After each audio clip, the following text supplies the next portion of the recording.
This past week, I got to preach on one of the greatest stories ever told, when a group of religious leaders bring a woman to Jesus when he's teaching in the temple, and they say, "We found this woman in the very act of adultery, and the law of Moses says to stone her. What do you say?" And Jesus doesn't answer their question, right? He bends down and starts playing in the dirt. He's effectively saying moo, M-U, which is a Buddhist word for unask that question, because it isn't a good one.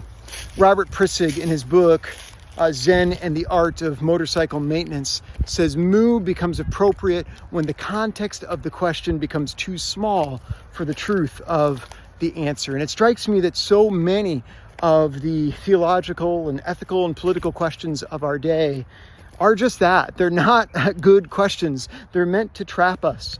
Do you believe in justice, or do you believe in mercy? Do you believe in life, or do you believe in choice? Do you support the law, or do you support immigrants? And all of these are bad questions that don't deserve an answer. And so instead of playing these games by other people's rules, we can just follow Jesus' example and say, moo.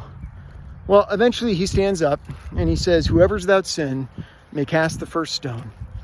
And they all leave, right, from oldest to youngest, until Jesus is left alone with this woman. And he asks her, "Woman, where are your accusers?" And she said, "There's none, sir." And he says, "Well, then neither do I condemn you." Now, fascinatingly, two of the earliest versions we have of this story end right there, with Jesus saying, "Neither do I condemn you." And maybe that was a little bit too much for some early Christians, so they add in that last part, "Go and sin no more."